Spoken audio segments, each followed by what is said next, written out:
Hello नमस्कार सम्पूर्ण साथीहरू। आज पनि म तपाईहरु माझमा मेरो युट्युब च्यानलबाट उपस्थित भइसकेको छु। तपाईहरुलाई थाहै छ, विशेष गरी मैले तपाईहरुलाई यो च्यानलबाट एडिटिङ भिडियो, टेक्निकल ट्रिक साथै विभिन्न प्रकारका भिडियोहरु चाहिँ प्रोभाइड गरिरहेको छु। आज पनि म तपाईहरु माझमा चाहिँ एउटा भिडियो लिएर आएको छु। तपाईहरुले पक्कै पनि भिडियोको थम्बनेल हेरेर पनि थाहा पाइसक्नु भएको छ। यस्तो खालको इन्ट्रो सिनेमेटिक इन्ट्रोहरु चाहिँ कसरी बनाउने भन्ने तपाईहरुलाई चाहिँ मैले सिकाइराखेको छु। आज पनि यो खालको चाहिँ इन्ट्रो चाहिँ आफ्नो लोगो लाएर चाहिँ आफ्नो च्यानलको इन्ट्रो चाहिँ कसरी बनाउने भन्ने विषयमा चाहिँ मैले तपाईहरुलाई सिकाउन गइरहेको छु। सिकाउन भन्दा पहिला यदि मेरो च्यानलमा तपाईहरु नयाँ हुनुहुन्छ भने कृपया मेरो च्यानललाई सब्स्क्राइब गर्न चाहिँ नभुल्नु होला। साथै नजिकको बेल आइकन पनि दबाउनु होला ताकि मैले तपाईहरुलाई नयाँ भिडियो अपलोड गरेसँगै सबैभन्दा पहिला चाहिँ पुग्नेछ तपाईहरु समक्ष। भन्दै ढिलो नगरिकन लागौं आजको मुख्य विषयवस्तुतिर है त। ओके साथीहरु, अब सिम्पली आफ्नो तपाईहरुले चाहिँ काइनमास्टर यसरी खोल्नु होला। यदि तपाईहरुसँग चाहिँ काइनमास्टर वाटरप्रुफ काइनमास्टर छैन र कसरी डाउनलोड गर्ने भन्ने थाहा छैन भने तपाईहरुले मेरो अगाडि भिडियो हेर्न सक्नुहुन्छ। त्यहाँबाट चाहिँ तपाईहरुले हेरेर वाटरमार्क बिनाको काइनमास्टर चाहिँ सजिलैसँग डाउनलोड गर्न सक्नुहुन्छ है त। अब तपाईहरुले हेर्न सक्नुहुन्छ यहाँ प्लस आइकन देख्नुहुन्छ। सिम्पली यसलाई चाहिँ तपाईहरुले चाहिँ क्लिक गर्नु होला। यसरी क्लिक गरिसकेपछि तपाईले चाहिँ यहाँ 16:9 को रेसियो चाहिँ सिलेक्ट गर्नु होला। प्रोजेक्ट 1 को चाहिँ यसलाई सिलेक्ट गरिसकेपछि तपाईले चाहिँ यसरी इन्टरफेस पाउनुहुन्छ। तपाईले सिम्पली यहाँ इमेजमा क्लिक गर्नु होला। यहाँ इमेजमा क्लिक गरेर सिम्पली तपाईले चाहिँ यहाँ ब्ल्याक कलरको एउटा इमेज चाहिँ लिनुपर्ने हुन्छ है। यसरी तपाईले चाहिँ ब्ल्याक कलरको इमेज लिएपछि तपाईले यसको ड्युरेसन बढाउनु होला। तपाईको टेम्प्लेट कतिको छ त्यो सँगै तपाईले मिलाउनु पर्ने हुन्छ। सिम्पली मैले यसको लागि चाहिँ टेम्प्लेट चाहिँ मैले तपाईहरुलाई चाहिँ मेरो डिस्क्रिप्सनमा दिनेछु। सजिलैसँग मेरो डिस्क्रिप्सनबाट चाहिँ तपाईले टेम्प्लेट डाउनलोड गर्न सक्नुहुन्छ। त्यसपछि तपाईले पनि आफ्नो लोगो लाएर सजिलैसँग बनाउन सक्नुहुन्छ। यस्तो खालको इन्ट्रो र लोगो कसरी बनाउने भन्ने विषयमा यदि तपाईलाई थाहा छैन भने पनि मेरो अघिल्लो भिडियोमा मैले तपाईहरुलाई चाहिँ लोगो कसरी बनाउने आफ्नो च्यानलको बारेमा मैले सिकाएको छु। तपाईले चाहिँ मेरो भिडियोबाट चाहिँ सजिलैसँग आफ्नो च्यानलको लोगो पनि बनाउन सक्नुहुन्छ है त।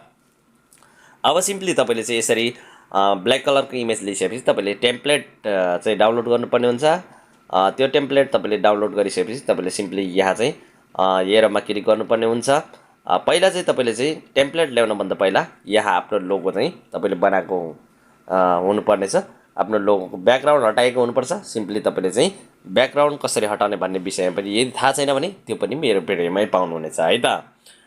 अब सिम्पली तपाईले ब्याकग्राउन्ड हटाएको आफ्नो लोगोलाई चाहिँ सिम्पली ल्याउनु होला। यसरी ल्याएपछि तपाईले चाहिँ यसको ड्युरेसनलाई चाहिँ जति पनि बढाएर राख्न सक्नुहुन्छ तपाईको टेम्प्लेट अनुसार। यसरी राख्दिनुस्। यसको टाइमलाइन पनि बराबर गर्नु होला।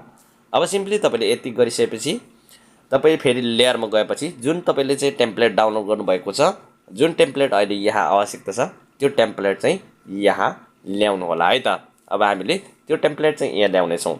यसरी मैले ल्याइसकेको छु। यसरी ल्याएपछि तपाईले चाहिँ सिम्पली यहाँ स्प्लिट टु स्क्रिन गरेर फुल स्क्रिन गरिदिन सक्नुहुन्छ है। अब यति गरिसकेपछि तपाईले चाहिँ यहाँ यसरी लानु होला। यसरी ल्याउँदै गरेपछि तपाईको चाहिँ जब यहाँ चाहिँ ग्रीन स्क्रिन आउँदैछ यहाँ नेरी तपाईले देख्न सक्नुहुन्छ है। सिम्पली यसलाई क्लिक गरेर तपाईले चाहिँ यहाँ क्रोमा की देख्दै हुनुहुन्छ। क्रोमा कीलाई तपाईले इनेबल गर्नु होला। त्यसपछि की कलर यहाँ देख्दै हुनुहुन्छ। सिम्पली की कलरले तपाईले चाहिँ ग्रीन कलर बनाउनु पर्ने हुन्छ है। यसरी ग्रीन कलर बनाएपछि तपाईले चाहिँ सिम्पली यो चाहिँ ग्रीन कलर चाहिँ हट्ने हुन्छ। त्यही भएर तपाईले ग्रीन कलर बनाएर सिम्पली यसलाई चाहिँ राइट गरिदिनुस्। त्यसपछि तपाईले चाहिँ आफ्नो लोगोमा क्लिक गर्नु होला। त्यसपछि क्लिक गरेपछि सिम्पली यो भागमा चाहिँ तपाईले चाहिँ आफ्नो लोगो मिलाएर राख्नुपर्ने हुन्छ। यसको चाहिँ अब तपाईले चाहिँ साइज पनि बढाएर ठ्याक्कै यसरी राखिदिनुस्। यति तपाईले राखिसकेपछि यो चाहिँ सजिलैसँग बनिसकेको छ है। अब तपाईले चाहिँ यहाँनेरि हेर्न सक्नुहुन्छ। अब एकचोटि हामी क्लिक गरेर हेरौँ यसलाई। सिम्पली तपाईले देख्न सक्नुहुन्छ अब कस्तो खालको बन्दैछ हाम्रो इन्ट्रो चाहिँ लोगोसँग भनेर चाहिँ तपाईले चाहिँ देख्न सक्नुहुन्छ। यहाँ हेर्नुहोस् अब यस्तो खालको बनिएको छ है। अब सिम्पली तपाईले चाहिँ आफ्नो च्यानलको नाम चाहिँ यहाँ लेख्नु होला। सिम्पली च्यानलको नाम चाहिँ अब कतिकोमा चाहिँ ठिक हुन्छ भन्दाखेरि यतिकोमा लेख्दा ठिक हुन्छ। त्यही भएर तपाईँ टेक्स्टमा गएर सिम्पली आफ्नो लोगो आफ्नो च्यानलको नाम चाहिँ लेख्नु होला। ठुलो अक्षरबाट क्यापिटल अक्षरबाट मैले चाहिँ आफ्नो च्यानलको नाम लेख्दैछु। यसरी सिम्पली तपाईले लेखिसकेपछि यहाँ डबल एमा क्लिक गरेर यहाँ नोट सरी बोल्ड सिलेक्ट गर्नु होला। यसरी सिलेक्ट गरिसकेपछि तपाईले चाहिँ यहाँ बीचमा ल्याउनु होला। त्यसपछि यसलाई चाहिँ अलिकति तपाईले चाहिँ क्यारेक्टरमा गएर चाहिँ यसको चाहिँ लम्बाइ चाहिँ बढाउन सक्नुहुन्छ ताकि अलिकति राम्रो देखिनेछ। यति गरिसकेपछि हाम्रो इन्ट्रोको जुन कलर चाहिँ छ यो चाहिँ अलिकति गोल्ड कलरको छ, त्यही भएर चाहिँ हामीले चाहिँ सकभर चाहिँ गोल्ड कलरको छान्ने कोसिस गरौँ। यहाँबाट कलरमा गएर तपाईँले यसरी लिन सक्नुहुन्छ। यति गरेपछि अलिकति राम्रो देखिनेछ। अब त्यसपछि यसको पनि ड्युरेसनलाई तपाईँले चाहिँ बढाएर घटाएर ल्याउनु होला। यसरी घटाएर ल्याइसकेपछि तपाईँले सिम्पली यसलाई क्लिक गरेर इन एनिमेसनमा जानुहोस्। त्यसपछि तपाईँले यहाँ देख्न सक्नुहुन्छ लेटर बाई लेटर। यसलाई चाहिँ सिम्पली तपाईँले चाहिँ जति पनि राख्न सक्नुहुन्छ। मैले सिम्पली यसलाई 1 मा राखेँ।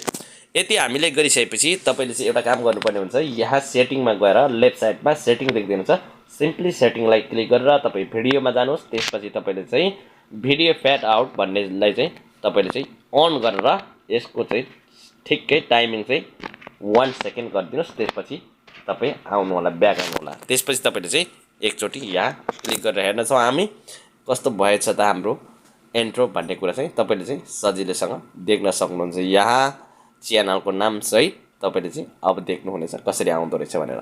ओके साथीहरू, धेरै राम्रो भइसकेको छ।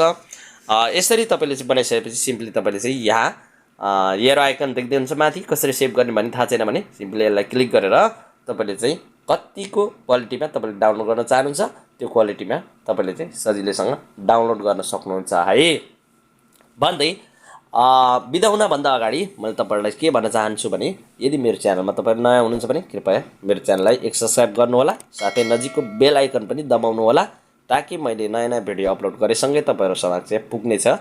यदि बुझ्नु भएन भने मलाई कमेन्ट गर्नुहोला, मैले तपाईँहरूलाई चाहिँ सक्दो बुझाउने पनि कोसिस गर्दछु भन्दै बिदा हुन चाहन्छु। अर्को भिडियो भेटौँला। Bye bye, take care.